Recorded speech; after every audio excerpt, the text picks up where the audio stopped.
You are looking at Julian's pronunciation guide, where we look at how to pronounce better some of the most mispronounced words in the world, like this other curious word. But how do you say what you're looking for today?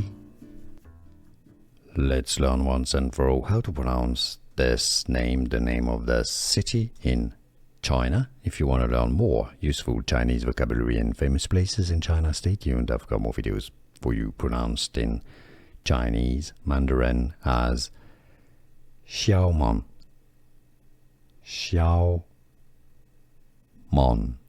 in English. Therefore, the pronunciation is usually similarly as Xiaomon, Xiaomon.